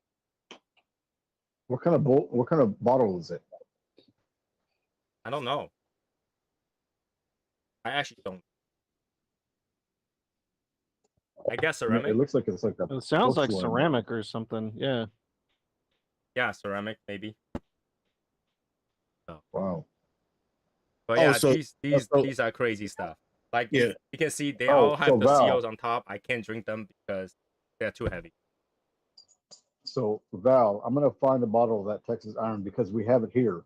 and I can get it regularly at the specs. So when I get a bottle, I'm gonna get like that $45-$50 bottle and bring it to the Miami meet. So Mike, just so because the bottle of Whalers, the purple bottle, that's Oh, the purple top Willet. yes. So in stores, how much is that? Is that like 85 bucks? Okay, no. So are we talking about the? There's two. There's You the talking about black. the Willer? No, it's the Willet. There's the purple top is the bourbon. Now you've got the black bottle with the purple top, or you have the Willet that looks like the Willet Rye with the purple top. Which one? Which one's better? I mean, what do you like? So be honest with you, I haven't tried much ryes yet. I would get I haven't so the Willet Rye is a very classic rye. Mhm. I would say get a bottle of that and also get a bottle of the Knob Creek Rye. Yeah. Get like a store pick if you can because they're all interesting and really different. And then I do a side by side. But as far as the purple tops go, no. So the purple top and the black bottle, the one that y'all saw in the picture, that's a $300 bottle. And then the other purple tops are like $220. Yeah, so the bourbons are really expensive. Damn. There can be some cheaper ones that are lower in age, but I know that the one that we see predominantly is an 8-year purple top, and that's about $220. So I was in New York, like I was coming home from work, and I was like, all right, let me stop at a liquor store because there's a liquor store on the way to Penn Station. For this bottle right here, they wanted $70 for it. I can't see. You're The Game of Thrones. oh, the Johnny Walker. Yeah. They wanted $70 for that bottle. I was like, I'm not paying $70 for this shit because I'm not gonna drink it because the only reason I bought it was for the bottle because the liquor is shit. Yep. Okay, I just looked at it. So this bottle is from 1990. Oh my god, that's cool. So That's this is super. I can tell you that this used to be full. I think right now it's only this much. I like it because it looks like a snowman. Yeah. Right. It This does. thing, even though I think online says it's about 53%, but once you get to this point, it's not 53% anymore. Yeah, can't drink those. Had to cook it. It's the top 3 most popular or most famous alcohol in the world. Number 1 is this one. Number 2 is this one for China. So I'll bring something. I'll bring something that's more drinkable. This thing, you open it, it smells great, but if you don't use it, it goes bad. Oh wow. I'll bring something that even if you don't. Oh, actually, you know what? It's really hard for this to go bad because it don't age in the wood or anything. It's pure alcohol. Wow. We'll see. We'll see who's gonna if we feed some to Hashimoto, we might get a subscription. Right. Right. But yeah, you can find Mao Tai in the U.S. That's what it's called, Mao Tai. Mao Tai. You can find the younger age one, I mean 5 years or 10-year one. You cannot find a 20-year and up one, but you can find 5 years, even 1 year, I think. So that's doable. But I do not recommend you to drink that. It will make your voice sounds like, I don't know, God. Like you sound like Red Fox. Oh, this is the big one, Lucille. This is the big one. Majority of the young people I saw in those dinner parties that take a sip of this choke first. So not something that I recommend. Not something. But hey, it's experience. It's all about trying it. Taste. We'll have to do it either really early on in the day where you're not smoking any cigar yet, or end of the day where you're done with cigar, because after that you might not take End of the day. End of the day. We'll call it the Passed night out. killer. He's just passed out, right? The night killer. You'll have a really good night's sleep. Next day, you're like, what did I drink last night? You find yourself near the trash bin with like a half-ass naked with whitey tighty, like, Hey, Innocent, do y'all get new riff up in your neck of the woods? Never heard of it. You should Google it sometime. New riff? I'll look. Yes, Yeah, yeah. new riff. Hmm. I've heard of it. I've never had it. Well, we don't have distribution for it here in Texas, but so every time we have a couple buddies that go to Kentucky, and every time they go, they swing by the distillery and pick some stuff up and come back. Yo, I've got 3 bottles coming back next week, and I'm pretty excited about. But if y'all have distribution out there, that's something you should definitely pick up. I would say this, man. You have a connect in Mike. You know, Mike's like the ultimate Kentucky, the ultimate Kentucky connect. You know, I Mike. think we might have this. I think I've seen it somewhere. I think Total Wine has it. Up in your neck of the woods? I think so. If I see Get it, it, I'll go man. get a bottle.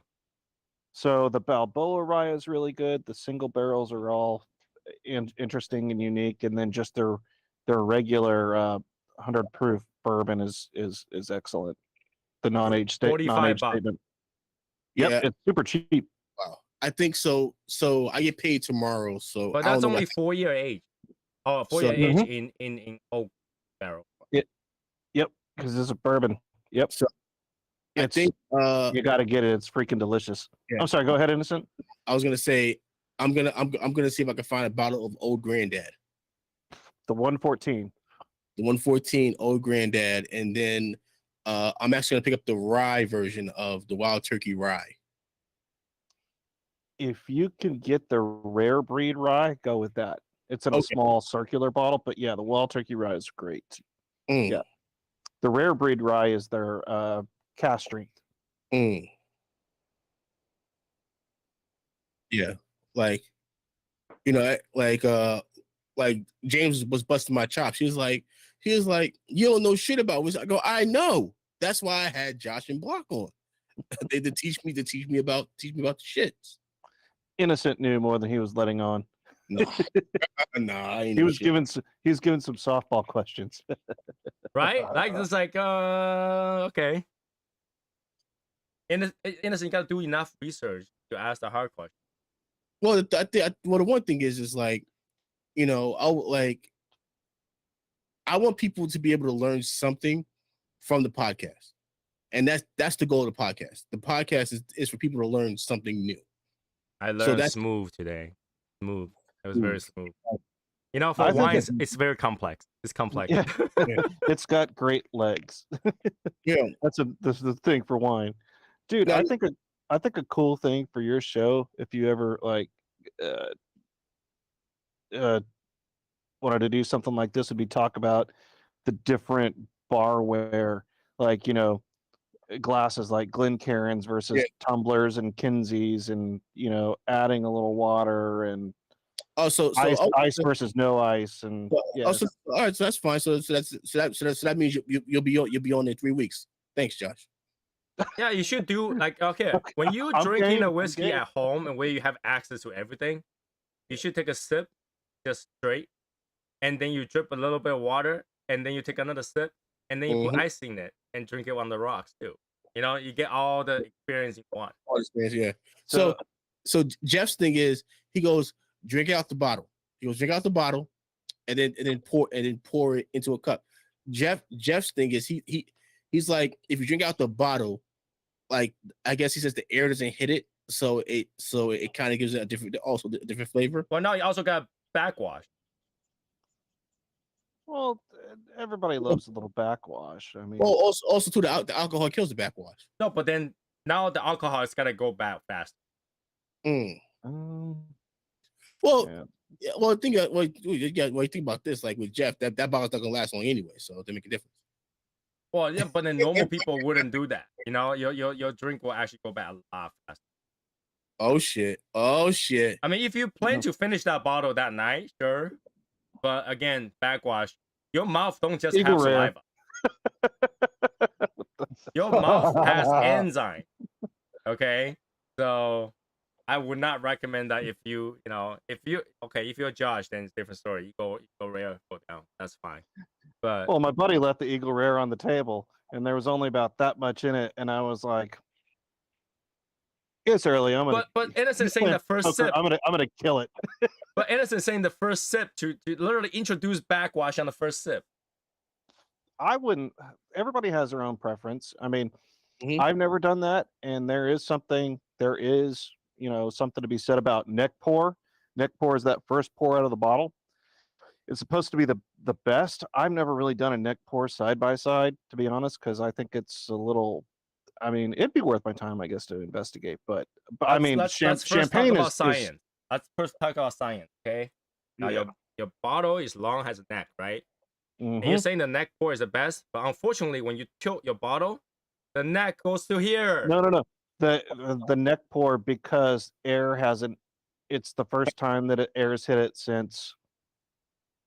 But that's the It's same thing as if you poured it to your glass and drink it. You don't have to, you know. No. I'm not saying drink it out of the bottle. I'm just saying like the neck pour into a glass, the first pour out of the bottle. Yeah, I mean, you know, it obviously, sure. I mean, that first pour is got to be pretty good, you know. But at the same time, introduce some air or loosen up a little bit too.